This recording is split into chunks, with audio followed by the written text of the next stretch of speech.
쌍방울그룹 대북 송금 사건 수사와 관련해 민주당이 보여주는 행태는 법치주의에 대한 중대한 도전입니다. 이재명 대표를 둘러싼 의혹이 밝혀지고 실체가 하나둘 드러날수록 이 행태는 더욱 심해지고 있습니다. 점입가경입니다. 이화영 전 경기도 평화부지사가 대북 송금 건을 이 대표에게 보고했다는 진술이 알려지자 민주당 의원들이 수원지검으로 달려가 연좌농성을 벌였습니다. 이화영 전 부지사를 만나겠다며 민주당 의원들이 잇따라 특별면회 신청을 했습니다. 8월 소환술이 불거지니 체포동의안 김영표를 꺼내들었습니다.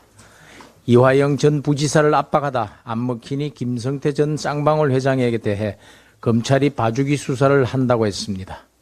수사 중인 검사 4명에 대한 실명을 공개하며 좌표찍기를 했습니다. 온라인에서는 피의자 봐주기 조작 검사 탄핵하라는 인신공격성 글이 양산되고 있습니다. 게다가 이재명 대표는 자신의 방북을 위해 돈을 대준 의혹을 받고 있는 물주 김성태 전 쌍방울 회장에게 노상강도라는 표현을 쓰며 힐난했습니다. 이런 일련의 행태는 이재명 대표에 대한 검찰 수사를 완전 방해하겠다는 검수완방이라고 해도 지나치지 않을 것입니다. 이 대표는 자신에게 불리한 진술을 하는 사람을 나쁜 사람으로 매도하는 일을 늘 해왔습니다. 이 대표의 호신용 악당 만들기는 이번에도 어김이 없습니다.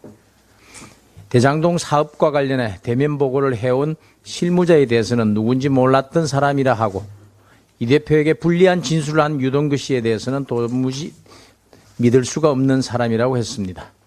이재명 대표가 경기지사 시절 평화부지사직을 신설해 임명한 이화영 전 경기도 부지사, 2018년과 2019년 경기도 주최 남북 행사를 총괄하고 이재명 당시 경기지사의 환영사를 대독한 바 있습니다. 그런 이화영 전 부지사에 대해서는 이재명 대표가 뭐라고 할지 자목 궁금해집니다.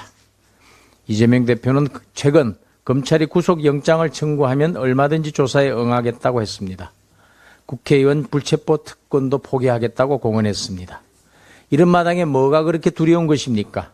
수사검사의 신상을 공개하면서까지 반헌법적 작태를 서슴지 않는 것은 겉과 속이 다르고 입 따로 행동 따로 노는 이중 행태입니다. 모든 것이 떳떳하다면 법정에서 밝히면 될 일입니다. 이재명 민주당은 더 이상 법치를 흔들지 말고 검수완방을 중단하기 바랍니다. 수사기관은 불필요한 오해나 정치적 빌미를 제공하는 일이 없도록 오로지 법과 원칙, 절차를 철저히 지키며 수사하기 바랍니다.